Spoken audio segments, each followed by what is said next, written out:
Hey peeps, welcome back. We're talking Love After Lockup, Life After Lockup, Season 5, Episode 46. Hey, before we get into the video, please do me the honors of subscribing to my channel, hitting the notification bell so you can always be notified when I post new content, hitting the thumbs up because that does wonders for my channel, and share. Thanks. Before we get into the show, I would just like to say thank you to all the veterans. Thank you for your service. I would also like to thank your families because while you're serving, they're serving. I appreciate each and every one of you, and I thank you for supporting us and our freedom in these United States. As you guys, I'm still not feeling the best, so my voice is really hoarse and raspy. Anyway, let's just get into it. So the episode starts off with Brittany and Key-Rock, and listen, Love After Lockup people, we're tired, okay? We're tired. Now, I don't know how much of this is storyline or how much of this is just ridiculousness. I don't understand. I really don't. Brittany and Key-Rock are just not thinking clearly. And what also bothers me is you have his mom who was there for them throughout this whole situation with the move. And she didn't say, let's make sure all of our ducks in a row. Sometimes children, even if they're grown, they think they know everything. But if they're living right there in the house with his mother, why didn't she say, did you guys check into X, Y, and Z? Let's get a little checklist together and make sure that we have all of our, ducks in a row. Then you have Key-Rock and Brittany now staying with Coffee, and Coffee didn't say anything either. And I'm thinking, okay, they're living at your house. I know it's not really your business, but you're kind of a part of it. You didn't think, hey, it is a good idea to check with the probation and find out if this is going to be a good idea to get married like this. What really strikes me as stupid is they are living off of their savings. Key-Rock savings, right? You have him hire a clergy person. Then you buy a dress.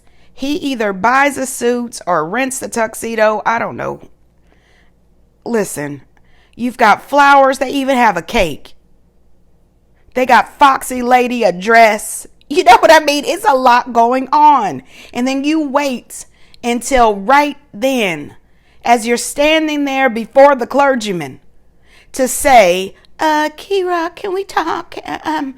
Just come over here for a minute, to give him this information. Next thing you know, the wedding is off. Key-Rock is devastated. She's sitting there whining, and I don't want to hear that whining. I'm sick of it.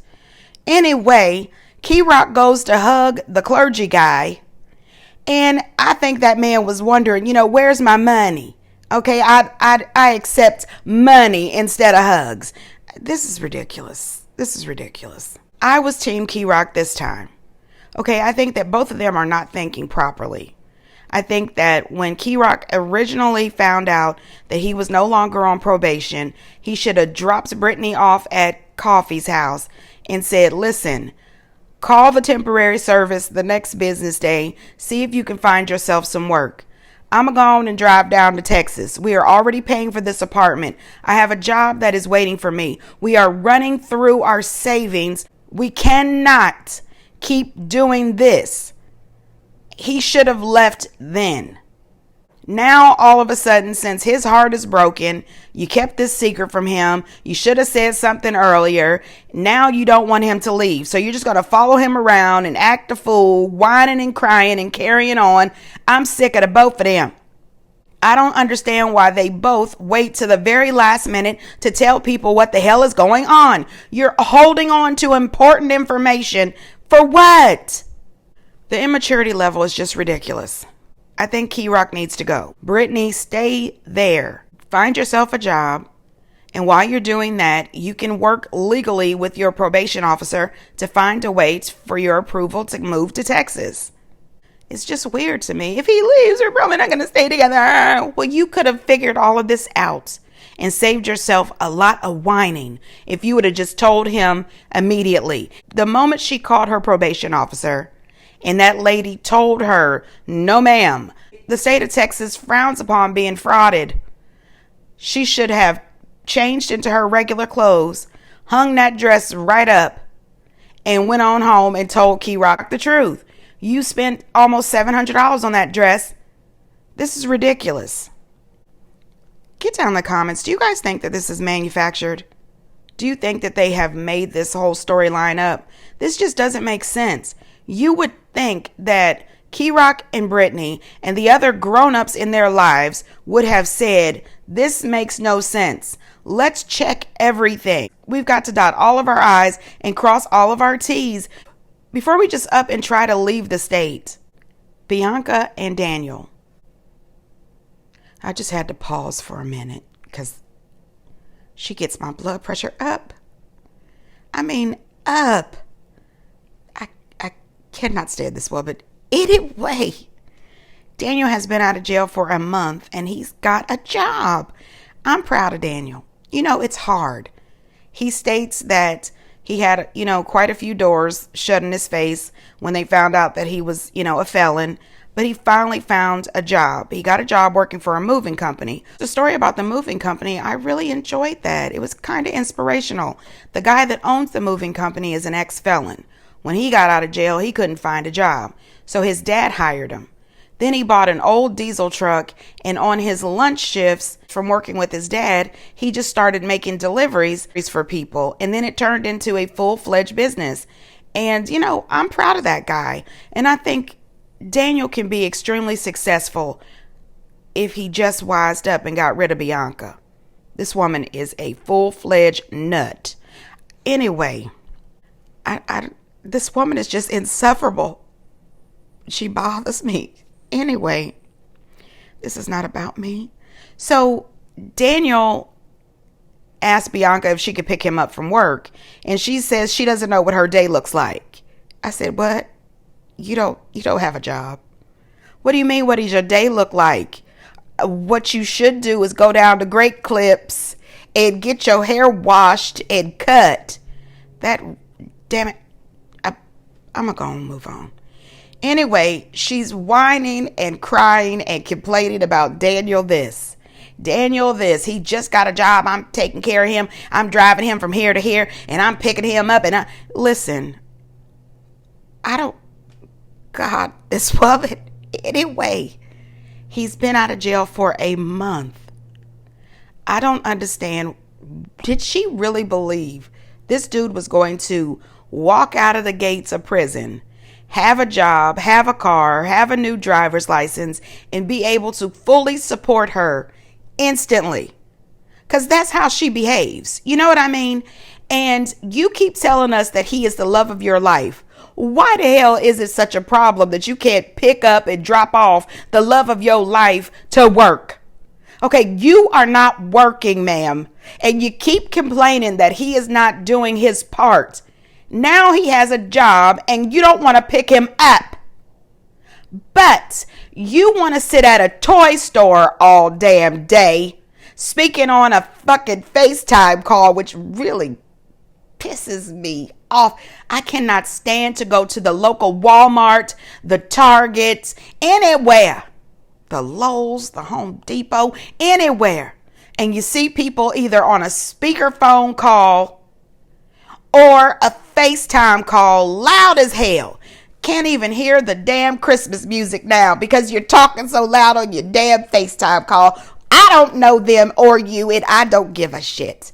Anyway, oh gosh, she gets my blood pressure up.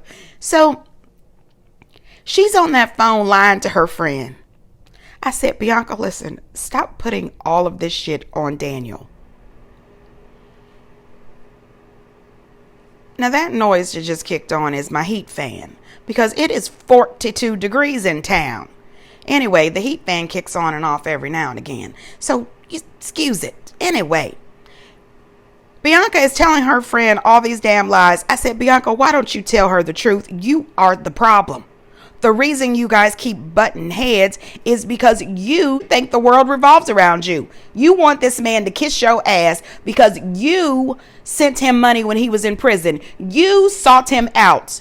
You decided that you wanted to be his girlfriend, his wife, his baby mama. You wanted to be the sugar mama who was living high off the hog. That's what you decided to do. You played your position, and now you want him to kiss your ass. And I would like to know why she doesn't get a job. How much was this settlement money? Did you invest it? Did you put any of this money away? Or are you just out here spending? That money is not going to last forever, especially if you don't get a job or if you don't have any kind of financial planning.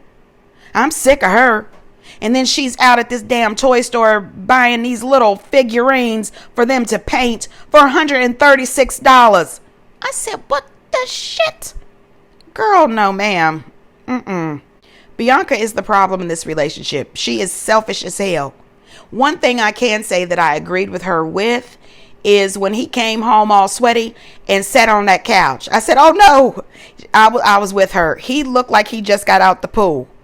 That's nasty. Don't lean back on my couch. I agreed with her there. However, it really pissed me off that this dude had to Uber home 30 minutes, $30 Uber, while she just sat there and watched the phone ring and ring and ring. She could have picked him up and been home, no problem. But no. This woman is selfish as hell. I'm sick of her. I'm sick of her hair. I'm sick of her whining. I'm sick of her complaining. And Daniel, you listen, go back home to your mama or move in over there at your cousin Robert's. This is ridiculous. Get down in the comments, you guys. What did you think about Brittany and this damn behavior? If you were in the same relationship, would you pick him up from work? I'm just saying. Anyway, Justine and Michael. Well, Lord, we TV people, please tell me you are not going to turn them into the next Brittany and Marcelino. Listen, I want them gone. I'm sick of them too. First of all, I can tell that things have changed a lot. They're not matching outfits anymore, but now they're matching hairstyles. And I don't want it. I don't want it. Okay. What I want is for them to clean their house. That's what I want. Okay. So every child in that house, except for baby Manhattan, is old enough to know how to organize. Everyone is old enough to know how to put stuff back in its place. You know, your stuff belongs in this certain place. Everyone is aware how a mop, a vacuum, a broom works. You know, wipe down things. I don't love it. Okay. Why is this house always a damn wreck? You are on national TV. Now, this arguing back and forth about the custody of the kids. Listen. Justine, you married him. Okay. You married him, but you don't trust him. That is a problem. I wouldn't trust him with my kids either, but I wouldn't marry him. You know what I mean? He acts as if he's completely shocked. He doesn't understand. Why would she not want to leave her kids with him? Well, buddy, you punched a hole in the wall. Then you punish them by taking their shit. You don't know how to parent. Okay? Not only that, they should both just be mad at themselves. Both of you sat around and got pregnant, knowing good and damn well that the doctor told you that you should not, that this is high risk, that this is extremely dangerous, not just for you, but for the baby as well. Why are you pregnant? Okay? And then the both of you are sitting up here, grown ass adults, almost 40, scared shitless to tell both of your parents that you're pregnant. Now listen, I'm thinking that you're scared to tell the parents that you're pregnant because you know that they were going to go to hell off on you about being irresponsible. Now you are complaining about having to work all day, not being able to rap. You want to go drop some beats and you can't because you have to work really hard to take care of a household of 9, 10 or 11, shit, I don't know, 12. I have no idea how many people live in that damn house. I would like to see the setup of that whole house, like a house tour. You know, let's see all the bedrooms. Anyway, it's too damn much. Justine should not be pregnant right now. What she should be doing is finding a damn job. Finding a damn job. And I was sorry to hear that Michael's mom, her house burnt down. I said, what the shit? First it was Zariah's mama and daddy's house. Now Michael's mama's house burnt down. So now she done took two trains and a bus from Rhode Island. I don't know if she's got a fear of flying, but hell no. Rhode Island to Las Vegas, 2 trains and a day. No, not and a bus. Oh God, no. Not me, girl. I'm just saying. And you know what else I was thinking? When you and Michael didn't want both his mama and your mama to know about the pregnancy, y'all had the grandkids not say anything. You were telling them, don't say anything, don't say anything. That's not appropriate. That's not appropriate. That is almost telling them kids to lie to grandma. Nobody wants to lie to grandma. I'm just saying, oh my God, I'm sick of them. I'm sick of them. WeTV, we don't need Brittany and Key Rock, Daniel and Bianca, or Justine and Michael. Bring on somebody else, okay? Anybody? I'm just saying. Get down in the comments, you guys. What do you think? I mean, seriously, I would also like to say, God forbid anything happens to Justine, but I think those kids should go to a relative. If her mom can't do it, maybe an auntie. Just don't send those kids to Kylie. That girl is 19 years old and she has the right to have her life. I mean, seriously, good God. Moving on to Kim and Joey. Honey, now listen, Birth and Hips has been out of jail for 2 months and still doesn't have a job. They have still not gotten back them DNA test results. And you know what? I don't know if that's actual and factual. Kim could have got them damn results and hiding them.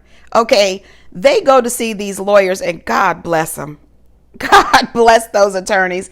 Those attorneys were just sitting there in complete shock, listening to this ghetto-fied mess that Kim calls her life. Girl, really? Really? Okay, you are working on your 3rd marriage. Your first marriage, you ended in divorce. You was cheating with your soon-to-be 2nd husband. Now here you are on your 2nd husband. You're cheating with Birth and Hips, soon to be the 3rd husband. You're not really sure who the daddy is of your child, the first child. Listen, if I was Kim's current husband, I would absolutely have her ass down in court trying to get court-ordered DNA tests for both of them damn kids. I was trying to figure out, racking my damn brain. I said, how is it that Kim can afford to put Joey in, Birth and Hips into the lifestyle that he has grown accustomed to, making $15 an hour being a teaching aide? Come to find out, Kim's current husband is paying her $2,500 a month in child support. I said, well, where does he work? I mean, serious. My child support for my son was nothing like that. What? Anyway, damn.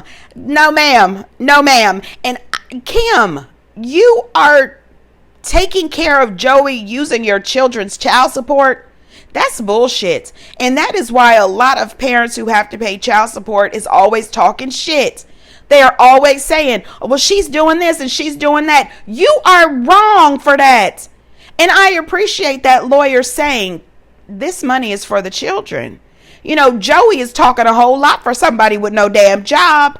He's in there looking stupid. As soon as that lawyer told Kim that her current husband could absolutely ask her to pay that money back, she was shook. Her face was like, what? She ain't got it. She ain't got it. I can't stand them. I really can't. They make me so sick. I mean, what? No. Girl. Oh, shit.